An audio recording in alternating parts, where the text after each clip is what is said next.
안녕하십니까. 나로 발사추진단 유일상입니다. 로켓과 발사체라는 주제를 가지고서 두 번의 강좌를 통해서 여러분들에게 설명을 드리겠습니다. 먼저 이번 시간 첫 시간으로서요. 우주발사체하고 로켓이 무엇인가, 그리고 고대 로켓으로부터 우주발사체로까지 어떻게 발전했는지를 설명을 드리도록 하겠습니다. 먼저 우주발사체와 로켓이란 무엇일까요? 여러분들이 주변에서 물로켓이나 화약로켓이나 그리고 우리나라 최초 우주 로켓인 나로를 통해서 정말 잘 알고 있을 거라고 생각합니다. 먼저 하늘과 우주의 경계는 어디일까요? 국제적으로 이렇게 합의는 돼 있지 않지만은 100km 이상의 높은 곳을 우리가 우주라고 칭하고 그 밑부분을 우리가 하늘, 그리고 우리가 지켜야 할 영공으로 얘기를 하고 있습니다. 고도 100km 정도 되면은 지상에서 약 공기의 약 500만 분의 1 정도로 굉장히 공기가 적은 상태가 됩니다. 그리고 우주는 굉장히 우리가 측정하기 어려울 정도의 작은 중력과, 그리고 말씀드린 것처럼 공기가 없기 때문에 고진공, 그리고 온도 변화가 극심합니다. 우주는 어느 특정 국가의 소유가 아니고요.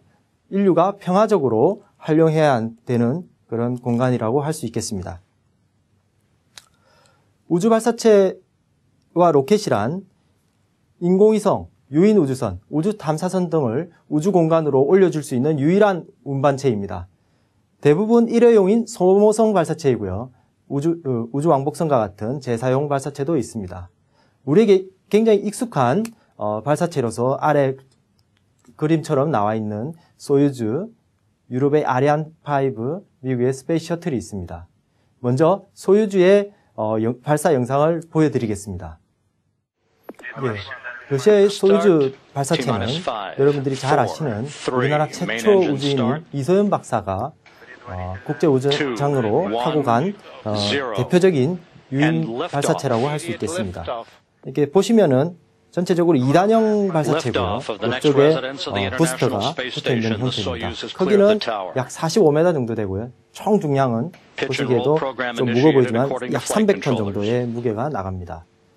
소유주 발사체는 현재 국제우주정거장으로 사람을 우주인을 태우고 갈 수 있는 가장 안전하고 유일한 로켓입니다.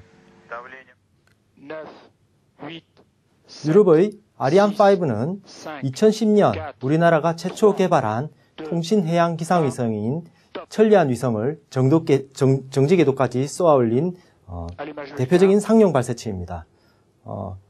소유주와 마찬가지로 전체적으로 2단형 발사체고요. 양쪽에 부스터가 붙어 있고 크기는 약 50m, 중량은 소유주보다 약 2배가 무거운 약 750톤 정도 나가고 있습니다. 다음은 미국의 스페이스 셔틀입니다. 세계 최초이자 대표적인 재사용 발사체로서 크기는 약 53m, 총 중량은 2,000톤이 약간 넘는 무게가 있습니다. 스페이스 셔틀은 1981년 개발되어서 금년 7월까지 135차례의 임무를 수행하고 현재는 퇴역한 상태입니다. 지금 보시는 영상은 스페이스 셔틀이 마지막으로 임무를 수행하고 있는 영상입니다. 로켓은 크게 용도별, 추진제 종류, 그리고 기능별로 나눌 수가 있습니다. 먼저 과학 관측 장비나 위성을 탑재한 비군사용 로켓이 있고요. 그 다음 폭약 등을 탑재한 미사일과 같은 군사용 로켓이 있습니다.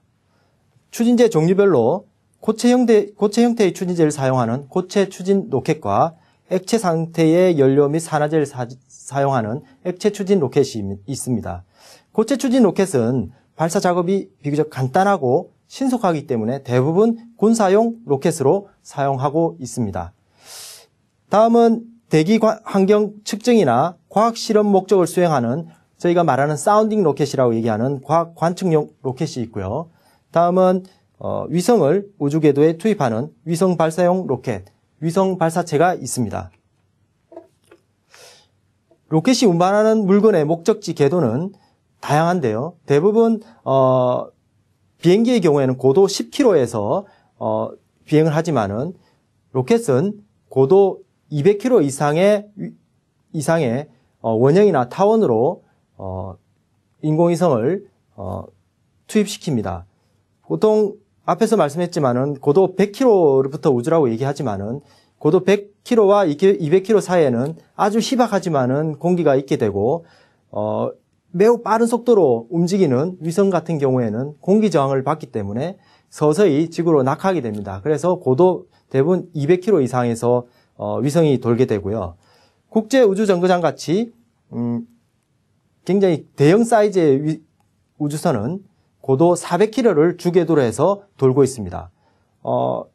고도 400km 이상에서 우주 정거장이 이렇게 돌 경우에 공기 저항이 더 적게 되겠지만은 실질적으로 그 탑재된 그 우주로부터는 그 방사선으로 인해서 그 우주 정거장에 체류하는 우주인의 건강에 굉장히 악영향이 있습니다. 그래서 보통 한 400km를 주궤도로 해서 운영이 되고 있습니다. 그 다음에 지구 관측 위성은 보통 800km에서 움직이고요. 정지궤도 위성은 고도 36,000km에서 비행을 하고 있습니다. 정지궤도 위성이라는 것은 지구 주기와 같은 24시간을 주기로 지구를 돌기 때문에 항상 우리가 하늘을 쳐다보게 되면은 항상 같은 위치에 있기 때문에 정지궤도 위성이라고 부릅니다. 로켓은 얼마나 빨라야 될까요? 로켓의 주 목적은 탑재체를 우주에다가 보내는 것이고 특히 인공위성을 임무궤도로 투입을 해야 됩니다. 고도 200km 정도 되면 인공위성이 요구하는 투입 속도는 초속 7.78km로 투입이 돼야 되고 한 바퀴 지구를 도는 속도는 1시간 반마다 한 바퀴 이렇게 돌게 됩니다. 초속 7.78이라면은 여러분들이 그 속도가 체감이 잘 안 될 텐데요. 총알이 보통 초속 1km라고 합니다. 그래서 인공위성이 투입돼서 도는 속도는 약 총알의 7.8배 정도가 됩니다. 그렇지만은 실제로 로켓은 이 그 비행 중에 중력과 그리고 항력 그리고 로켓을 제어하는 제어력 등으로 인해서 속도가 많이 손실되기 때문에 실제로는 여기서 요구되는 속도보다 더 많은 속도가 필요합니다. 그리고 궤도의 높이에 따라서 투입되는 속도는 달라지게 됩니다. 우주 개발은 국가 안보 전략적인 측면하고 국민의 삶의 질의 향상을 위해서 개발이 필요합니다. 우리가 우리 주변에서 통신이나 인터넷 뭐 여러 가지들이 벌써 주변에 와 있고요. 그리고 우주 과학이나 기상 관측, 자원 조사 등에까지 굉장히 광범위하게 우주 개발이 이루어지고 있습니다. 이제는 우주라는 게 먼 우주가 아니라 우리 생활과 직접적으로 연계되어 있고 앞으로는 이 우주를 어떻게 개발하느냐에 따라서 우리 삶의 질이 굉장히 바뀌어질 수 있을 것입니다. 우주를 가기 위한 유일한 운송수단이 우주 발사체입니다. 자국의 우주 발사체를 갖고 있지 않으면은 독자적인 우주 개발을 할 수가 없습니다. 우리 주변국인 중국, 일본, 인도는 어려운 연구개발 과정을 거쳐서 1980년 이전에 자력 위성을 모두 발사에 성공하였습니다. 그리고 성공적인 우주 개발은 국력의 상징이고 우리 국민의 자긍심을 고취시킵니다. 우리나라의 경우도 우주 발사체 개발에 여러 가지 노력을 하고 있는데요. 우리나라 국가 우주 개발 계획의 안정적이고 독자적인 수행을 위해서 위성 자력 발사 능력 확보를 위해서 우주 발사체 개발에 박차를 가하고 있습니다. 또한 이를 통해서 기술 파급 효과가 큰 발사체 핵심 기술도 확보할 수 있고요. 국제 공동 우주 개발 사업에 참여할 수 있는 기회를 확대할 수 있습니다. 더불어서 국민의 자긍심과 국가의 신뢰도를 향상할 수가 있습니다. 다음은 고대 로켓으로부터 지금의 우주 발사체로까지 어떻게 발전을 했는지에 대해서 설명을 해드리겠습니다.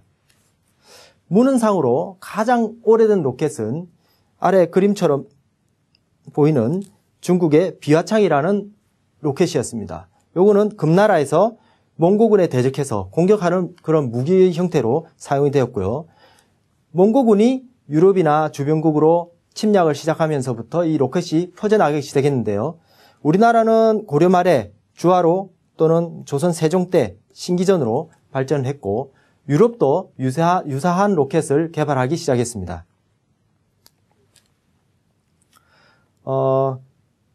항공기는 1783년 기구를 이용해서 인류 최초로 비행한 약 120년 후에 라이트 형제에 의해서 비행기를 개발했고 현재 전보 비행기나 뭐 B747 뭐 여러 가지 비행기로 하늘을 지금 우리가 날아다니고 있습니다. 이에 비해서 로켓은 1897년 로켓 공식을 통해서 우주 도달하는 방법을 발견한 지 약 60년 후인 1957년 최초의 인공위성을 발사하고 1961년 세계 최초의 유인 우주 비행을 하고 1969년 유인 달 착륙 그리고 현재는 우주 발사체로 우주 비행을 하고 우주 정거장에 사람이 거주하는 형태로까지 발전하였습니다. 현대 로켓을 개발하는데 크게 4명의 주역이 있습니다. 먼저 이론적으로 로켓 개발이 가능한 것을 제시했던 구소련의 치올롭스키라는 분이 있었고요. 두 번째로 세계 최초의 액체 로켓을 개발해서 현대 로켓의 아버지라고 얘기하는 미국의 고다드 박사가 있습니다. 현대 로켓의 시조인 V2 로켓을 개발하고 아폴로 11호를 위한 세턴 5 로켓을 개발한 미국의 로켓 개발 책임자 폰 브라운 박사가 있습니다. 또한 세계 최초 인공위성을 발사한 R7 로켓과 세계 최초 유인 우주선 발사를 위한 보스톡 로켓을 개발한 소련의 로켓 개발 책임자인 세르게이 코를료프라는 박사가 있습니다.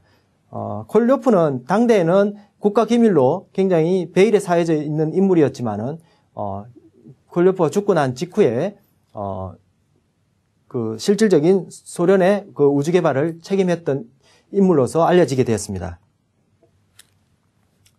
1957년 소련이 첫 스푸트니크 1호를 인공위성을 쏘아 올린 이후에 1958년 1월 미국, 1960년대 프랑스, 1970년대 일본, 중국, 영국, 1980년대 인도와 이스라엘, 그리고 최근에 2009년 이란이 로켓을 만들어서 현재 전 세계 9개국만이 우주 발사체를 만들었습니다. 현재 일본과 중국은 우주 개발에 굉장히 후발주자지만은 굉장히 적극적으로 우주 개발에 나서고 있습니다. 세계 10번째 지금 국가로서는 지금 우리나라, 브라질, 북한이 경쟁을 하고 있고요. 만약에 나로 발사가 성공하게 되면은 세계 10번째 우주 발사체 국가로서 등록할 수 있을 겁니다.